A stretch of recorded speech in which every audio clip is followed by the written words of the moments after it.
Hi, I'm Phil Ashey from the American Anglican Council with your weekly Anglican perspective.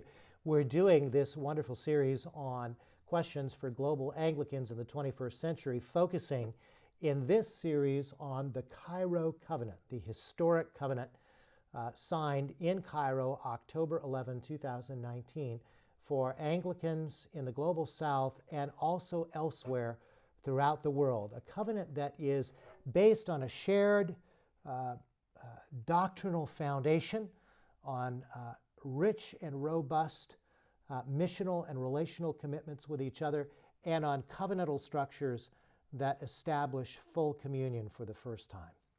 Well, let me just go back to section 3.6 in these covenantal structures on certain terms, and we're going to continue with those terms. Many of these have already been defined, but let me just focus on a couple here.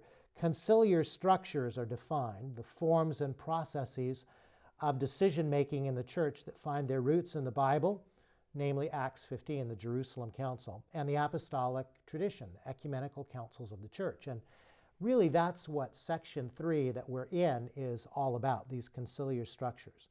We spoke about the Council of Bishops, which are the active archbishops of provinces and the active diocesan bishops from every member diocese of the global South.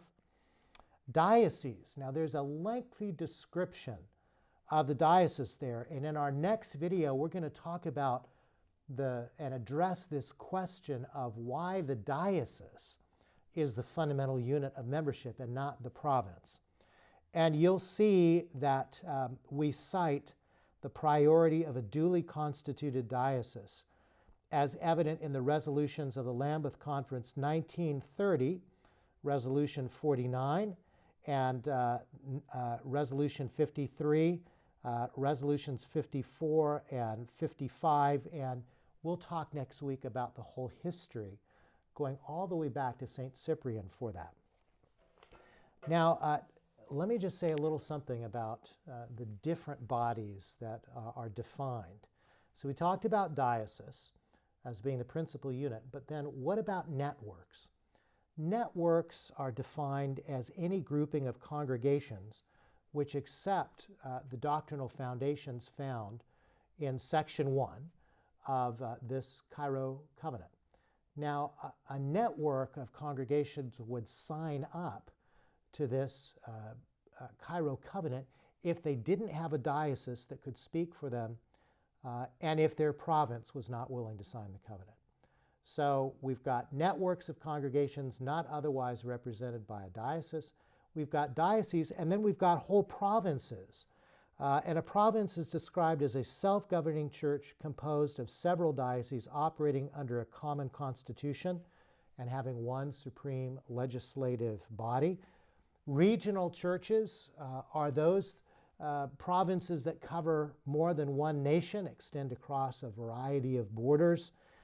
And then we have traditional global South provinces. Why is that included? The traditional global South provinces are those provinces that were part of the historical formation of the global South, including the provinces that have developed from them. That's important for two reasons. One, it's important to recognize that anybody, even if you're not in the geographical global South, can sign this global South covenant.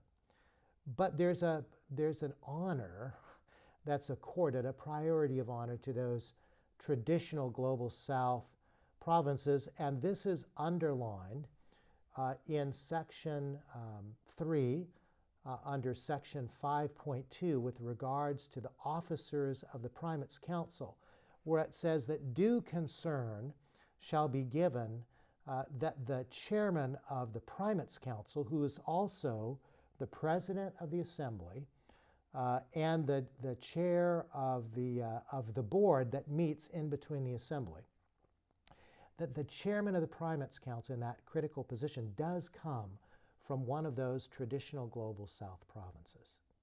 So those are the terms that are going to be used throughout this historic Cairo Covenant.